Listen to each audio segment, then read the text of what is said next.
Hello, everybody. I'm Ian Worrall, and you're watching the School of Fiction YouTube channel. Hi, Ian. Thanks for coming. This is Matt, and I'm so happy to have Ian Worrall join us here, who is writing a series of books about vengeance. And vengeance is something that's on a lot of people's minds these days. I'm very excited to Yeah. hear from Ian about his techniques and his strategies. Ian, you are from Nova Scotia, Canada. Yes. Tell us about growing up there.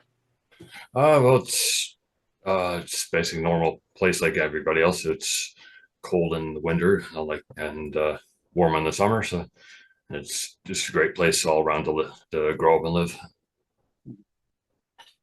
Yeah, is your community fairly small though?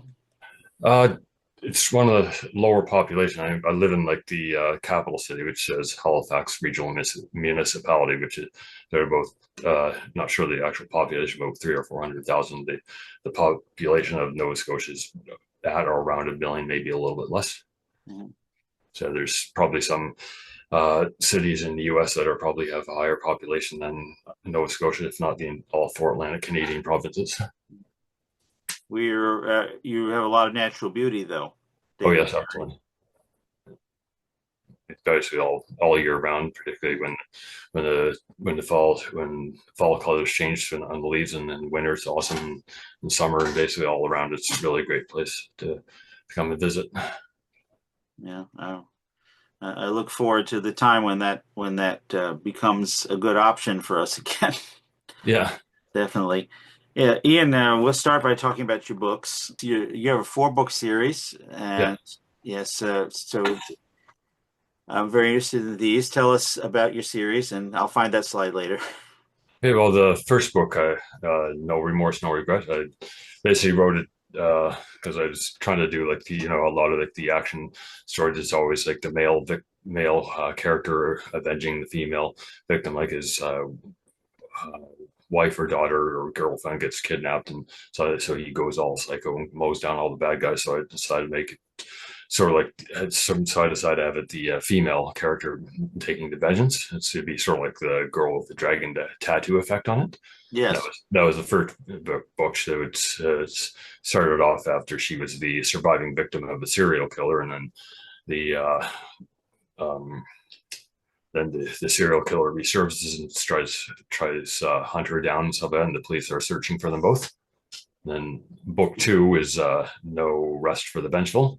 She goes into witness protection. She went witness against the Russian mafia who had helped her, saved her in the first book, and so they find her, but there's also a shadow group that finds her as well. It's sort of loosely based. That shadow group is loosely based on the campus, in which is mentioned in like which started off in the Teeth of the Tiger book by Tom Clancy, and that's in a lot of the Tom Clancy books. And so she uh, has to rescue somebody, and then she has a showdown with her with her former mentor from the first book.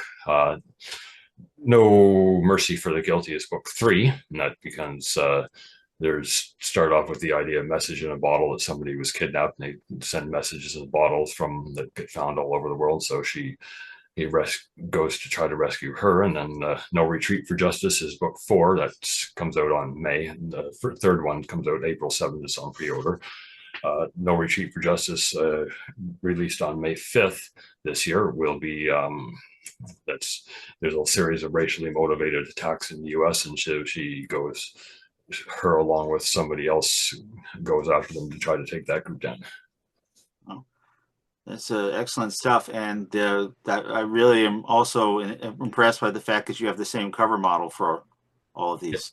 yeah, yeah. Basically, it's a lot of it's a good idea to do that. I got to getcovers.com. Mhm. I just noticed this one here. She encountered a police officer in Czechia, and I'm a Yeah. big fan of Czechia for vacation. Been to Prague three times already, and I like that area. So I hope you've gotten to go there. No, I haven't. I Right. just did research on some of the places where she would be on it too. She goes back there. I can send you some vacation pictures you can use for locations. Okay, cool. That'd be good. Yeah. All right, let's go. Let's have a look at your website. Yeah. This is ianworrellauthor.com. Yeah. You can tell me where you want me to click. I have it on the About page right now. Uh, Probably the free gift card. That's where I build my. There's a free gift there. It's sort of like a short story that takes place between the prologue of the first book and the main body. So it's when she becomes after she gets rescued by the Russian mafia guy, and that's when she starts training. When she first starts training, it's called Melissa in Training. Boy, I'm signing up for it right now. Okay, cool. There we go. Yeah, thanks. Yeah, absolutely. And you have a lot of archives, so you've written a great deal. Yeah, a lot of blog posts, and I did haven't for a while, but I want to get back into that. But there was also I did a series of writing prompts that for over or a year start that stopped a little while ago, but I'm going to get back into that. Mhm. No, that's really cool. I always like these. I especially like them with poetry. I was at one point trying to run my school's poetry club, which didn't work out. But I made whole sets of prompts for the students to use. So writing Uh, prompts are very good, especially for beginning writers. And yeah, this channel is for beginning writers, as I think is your YouTube channel as well, yeah, which we will pull up right here. yeah, It's at the Gray Haired Writer, yeah, Gray.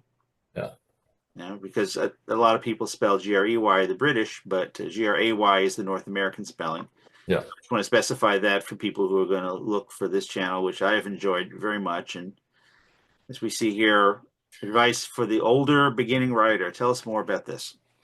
Well, a lot of it I started writing, like started doing screenwriting years ago, but I took a break from that and I got back into doing some fiction novel writing that was with my first book. And so a lot of it's for an older beginner, like they'll have like it's somebody who's in starting in their 30s or 40s, they would have different challenges than somebody who's starting in their teens or 20s or something like that. They would have family and job obligations and stuff like that.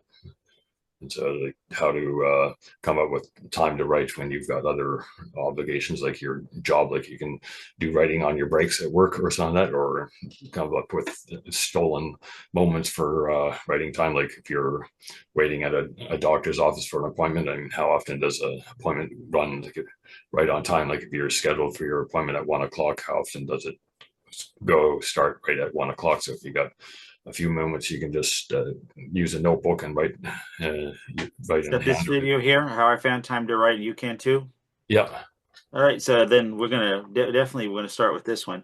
I have that problem. I'm not a beginner. I began when I was 12, but finding time to write is definitely the biggest issue for me. yeah, In addition to which, when you're super overbooked, yeah, then it's hard to have your brain connect to the writing. I find yeah, myself sort of dull when I tried to do it. yeah, So I spend a lot of time thinking about what I'm going to write later. yeah. So, let's recommend one more video from here for the viewers, and then we're gonna move on to other topics. How about this one? Three beginning writer mistakes. Yeah, there was trying to remember sometimes people say we have a character that says thought to myself. Well, kind of unless your character is a telepathic character, who else would they think to? They wouldn't be thinking sending thoughts to another person like this, well, unless they're an actual telepath. That's kind of that's one of them. Very good. All right, so this is very interesting, and I hope that we wind up visiting each other's YouTube channels since we're kind of in the same vein, and I'm always for collaboration more than cooperation. Yeah, Yeah, more than competition. yeah, All right, Ian, our first topic for today, as you give some advice to the beginning writers on this channel, is that you like to alternate between third person limited points of view, which I think is something that goes with the genre that you're writing. So yeah. tell us about some of the strengths and why you would recommend it and who you would recommend it for. Uh, if you're writing like a crime fiction story, like I'm doing, like you want the third person limited, you want to know what the actual evil, which what the villain is doing, because you want to have their perspective on it. Like, why are they doing something like that? You don't want to have a character just evil just for the sake of being evil. That's 30 or 40 years ago, that might have been fine, but you want to have a character like has what motivated them to get to become where they're at. stuff. So like they didn't just wake up and decide one day I'm going to be evil, I'm going to be a bad person. They might have had a lot of knocks against them or something. It's not an excuse for bad behavior, but they might have just had some reason just decided that they wouldn't just decide, but through various different knocks, they might it can cause them to go to where they're at. So you need to see the villain's motivation as well, not just have them as a 3D cardboard cutout of a or a 2D cardboard cutout of a character or something. To put it in technical terms, I'm going to refer back to a video that I had earlier about character types. Yeah, Your antagonist becomes a round character. It yeah, has complex set of traits and characteristics, which yeah, increases the interest level. yeah, So yeah. very much so. And when you said, in the past, that would have been different. There Yeah, was a time when the villain of a story might just represent societal evil or threats to the established order or something like that. And yeah, that is no longer sufficient. yeah. You We can't. need to actually be interested in the other character also. And Uh, yeah, you want to not to be just like the twirling the mustache thing or do the mwah, evil laugh all the time. They have to actually have motivations. They have to have flaws. And they have to have like their redeeming. You have to have a redeeming quality for their villain. Like say like they maybe they're love their family that they're doing stuff for, or they play with their dogs or something. Anything along the lines that could make them like more seem like a real human being. would when you alternate, I assume that your protagonist is going to get most of the chapters. Do you have a lot of characters who get chapters?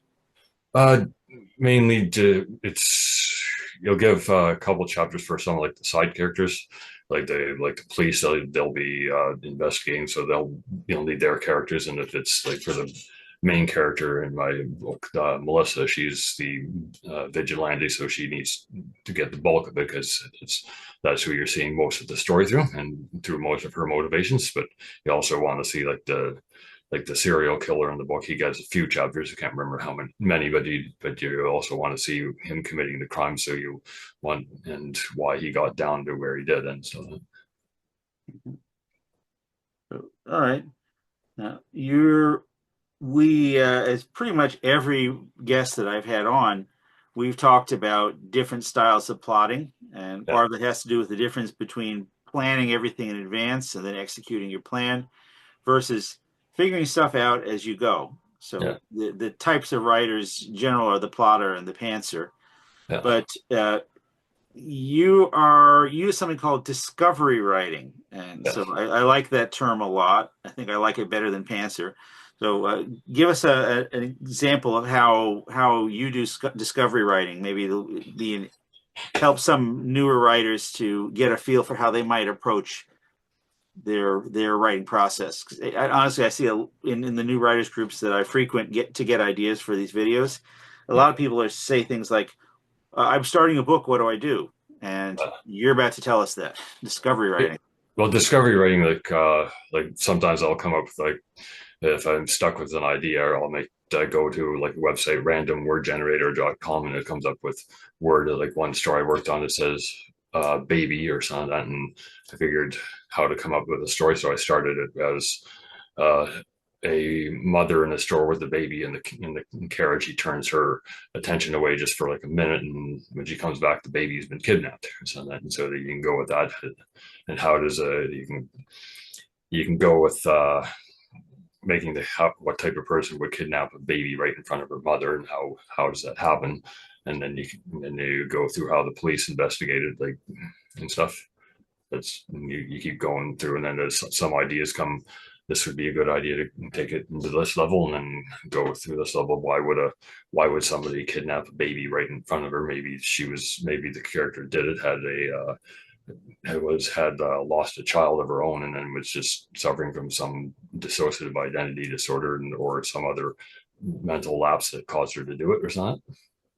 That sounds like possibly a plot line for an entire novel. So Yeah, have you been able to get uh, large full scale novel ideas from this process?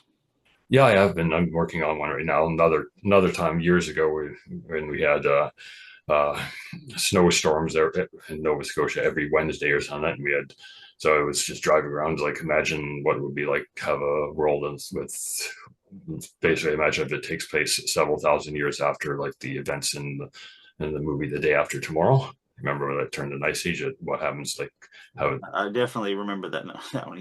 Yeah. yeah, have it come back like imagine 5,000 years, but all technology is available because of the planet-wide ice age. And now where they wouldn't be using cars, they'd be using maybe dog sleds to go from places. That's I got an idea and I developed the first draft out of that one NaNoWriMo year. Mhm. I have another interview I haven't posted yet where that writer talks about NaNoWriMo, but tell us about how NaNoWriMo has influenced you and how it's been important to your progress as a writer. Well, I've got a whole bunch of first drafts. I got my very first one. I used to do it for just to challenge myself, just to see if I could get the 50,000 words in a month. And I didn't do it last year because I was getting ready to get the books finalized for formatting and editing, so I didn't have time for that in 2024. But I might try it again this year. But a lot of it was just done just to see if I could do it, and I've basically been able to do the 50,000 words every year. I did it up until last year when I didn't do it. It's just sort of like a challenge, just a way to challenge myself, just to see if I can, just to see if I could do it. Every year I wish I could do it, and every year I know that I'm lucky to be able to write one day a week, other than scribbling in my notebook while I'm at work.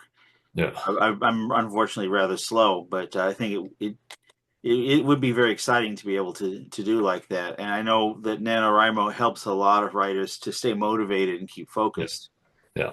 Yeah, but you wouldn't say it's competitive, right? It's more That's not. cooperative. I say more cooperative amongst the writers. You're the only competition. You'd be just competing with yourself just to see if you can manage to get the writing done for the month. It's obviously not going to be a publishable draft for if you just do it a month. You do have to do revisions and everything. Yeah. So then, in addition to using discovery writing to get the main plot idea, how would you use it, say, if you get stuck at a particular spot in a story? I would probably write if I have a. I would probably write in bold and capitalize or four axes, and then keep going with something else. You don't always have to write the story in order. You can always just come back to a certain area. You can just write as Microsoft Word, as you know, has that insert page break, and then you put another title headline on it, and then Yeah. you can write a different scene that you have in your mind. So I've done some stuff like that. Like first draft is just sort of you're not trying to get it perfect, you're just trying to get it down, and revisions are for improving and getting it as good as you can get it.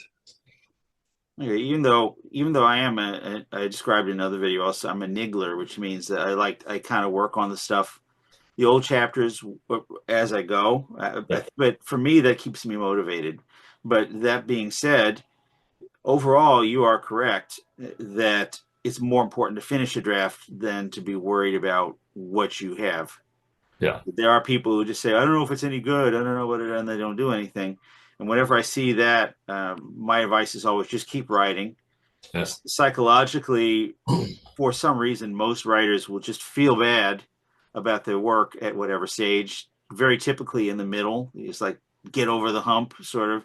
Just keep writing. And then they'll say, oh, yeah, I'm stuck. I'm empty and I have no inspiration. And the answer is like what you just said, yeah, skip to another part yeah, that you can write. yeah, Uh, Many years ago, when I say many years ago, I'm talking about the 90s. I had that negative feeling about a novel that I was in the middle of. yeah, And I forced my way through this chapter. I'm like, this chapter sucks. And so I skipped over it, went back. And when I looked to see what the chapter was I had drafted, I was like, hey, actually, I like this. And it just goes to show that the feeling you have about your work doesn't really align with the quality. It's just part of a process that we writers go through when figuring this stuff out. yeah, So I like what you said. I'm kind of going off on this because I like what you said about put a title and go on to the next one. yeah. The same thing like if you have something like you want to research or something, I think like what type of gun would somebody use in a crime fiction? You just basically write a note on the thing, then let's research this later, and then keep going on. You don't want to lose the momentum on your writing your draft or something because I do that all the time, especially in notebooks. When yeah, I'm writing in a notebook, and I don't want to stop and Google things. yeah. So very true. And yeah, that's.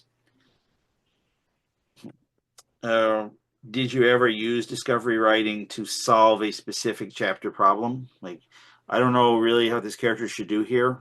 So, Uh, I would I would write a note on it later or highlight it and just say to come back to it later, and then just write what I would think that it would do in the thing, and then later you can come back when you finish the draft or when you do revisions. You can say which would you can think of more logical stuff. Like I would come up with like 5 to 10 different options, which would be more likely that somebody would do in that situation, and then come up with and use the idea that I would think would be best. And then also that's what beta readers are for. Like when before you go to editing, you want to go to beta readers, and they'll tell you like it doesn't really carry the ring. They would point out that this doesn't really carry the ring of truth in this part because and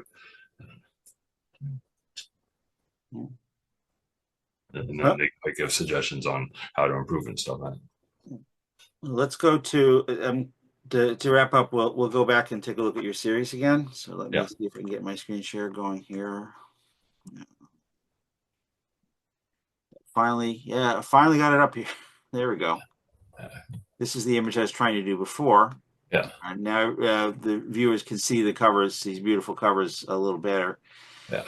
Do you have a sense of how many books are going to be in this series?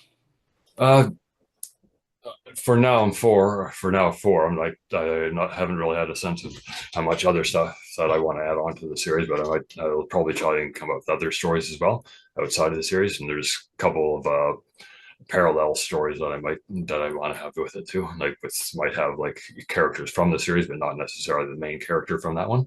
But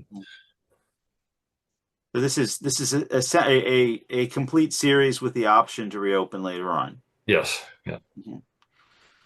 All right, very good. All Yeah. right, we and the book this book No Retreat for Justice is coming up in May, Yeah. so which gives us a little time to catch up and read the first three, which Yeah. I'm very excited to get started with these as soon as I get a couple of days off from school. Yeah. If that ever happens, I don't know if it ever will. Yeah. Cool. And are you working on the book about the kind of Ice Age future? Working on the one about where the baby got kidnapped. I'm working on the first draft of that one. I also have a potential undercover cop story that I'd like to come out this year. I've got that first draft is just ready to go to the editing and just saving up money to pay for the editing for it. Mhm. All right. Well, great. Ian, we'll look forward to hearing more from you about this stuff, and also look forward to maybe working with you on your YouTube channel going forward, because we helping out the new writers need to team up. Yeah, definitely. It's been great to meet you, and I'm excited for these books. Okay. So we'll keep in touch, and we'll keep sharing news with one another. Yeah, sure, definitely. Thanks for coming on, Ian. Appreciate it. My pleasure. Thanks for having me. Thanks a lot.